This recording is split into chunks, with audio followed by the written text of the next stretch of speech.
अल्लाहुम्मा सल्लि व सल्लिम अला नबिय्यिना मुहम्मद। सामईन इकराम, हम आपको आज की कुरान क्लास में खुश आमदीद कहते हैं और अल्लाह रब्बुल इज़्ज़त से उम्मीद करते हैं कि आप सब खैर आफियत से होंगे।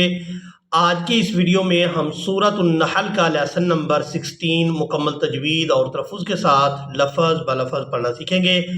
आप लोगों से गुजारिश है कि वीडियो को एंड तक लाजमी वॉच करें ताकि आप लोग आज के लेसन को अच्छी तरह से सीख सकें। अऊज़ु बिल्लाहि मिनश शैतानिर रजीम। बिस्मिल्लाहिर रहमानिर रहीम। वला तश्तरू बिअहदिल्लाहि वला तश्तरू बिअहदिल्लाहि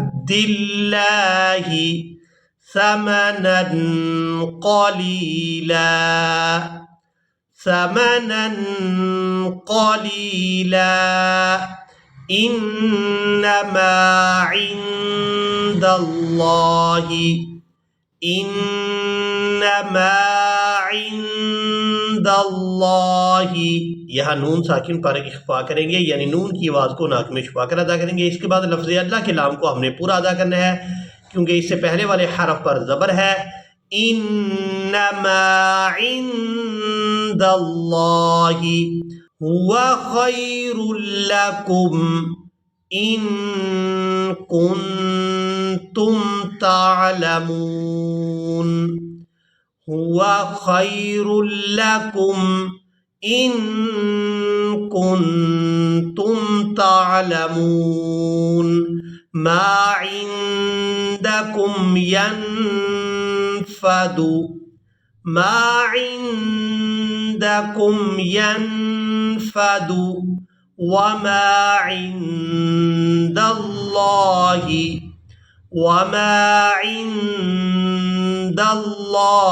बाक़। अब यहाँ पर हमने करना है वक़फ़। तो वक़फ़ की सूरत में क़ाफ जो है ये साकिन हो जाएगा। बा को अलिफ मद्दा की वजह से खींचते हुए इस क़ाफ साकिन के साथ मिलाएंगे।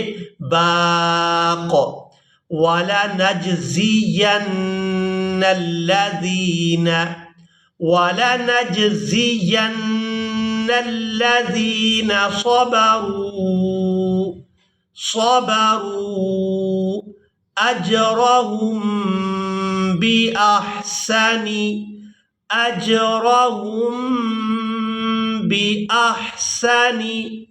मा कानू याअमलून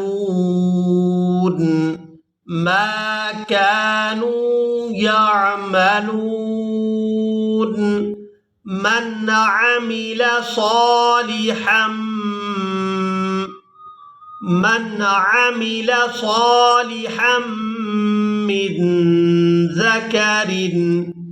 मिन ज़करिन औ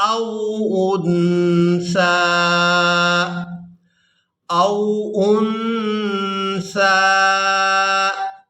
वहुवा मुमिनुन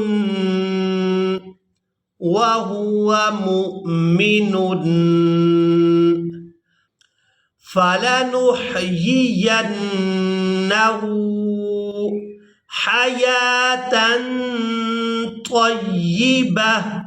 अब यहाँ पर देखें कि यहाँ हमने वाव को अदा नहीं करना। ये वाव जो है ये साइलेंट ही रहेगी, इसके ऊपर कोई हरकत नहीं है, तो इसको हमने अदा भी नहीं करना। या को खड़ी ज़बर की वजह से खींच कर अदा करेंगे। हयातन तय्यिबह। अब यहाँ पर करना है वक़फ़। तो वक़फ़ की सूरत में एक आंख वाली जो ता होती है वो हा में बदल जाती है और साकिन अदा होती है। तो यहाँ पर इस हा साकिन को अदा करेंगे।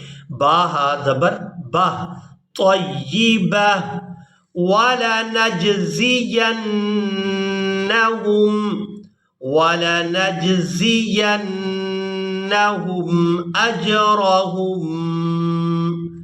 अजरहुम बिअहसनि मा कानू याअमलून बिअहसनि मा कानू याअमलून। फ़इज़ा क़रअतल क़ुरआन القرآن فاستعذ بالله من الشيطان الرجيم فإذا قرأت القرآن فاستعذ بالله من الشيطان الرجيم إنه ليس له سلطان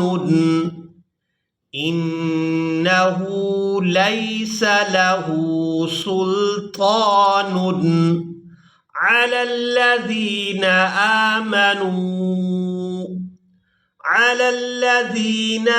آمنوا وعلى ربهم يتوكلون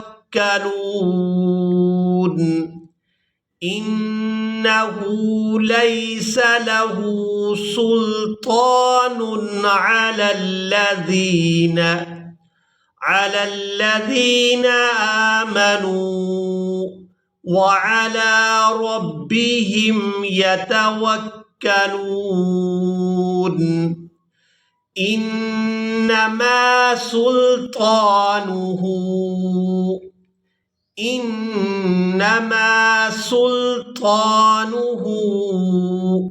على الذين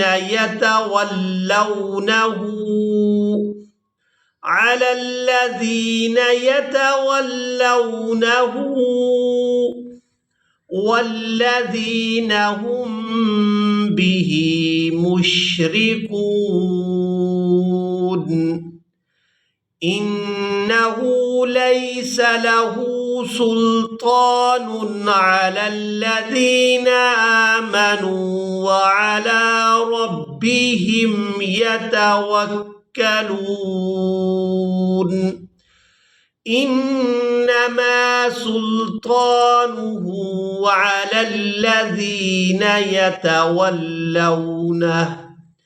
على الذين يتولونه والذين هم به मुशरिकून। इसी के साथ ही आज का हमारा लेसन मुकम्मल हुआ। मुझे उम्मीद है आप लोगों ने आज के लेसन को भी अच्छी तरह से सीख और समझ लिया होगा। इसी के साथ ही हमें इजाज़त मिलेंगे एक नई वीडियो में, तब तक के लिए अल्लाह हाफिज़।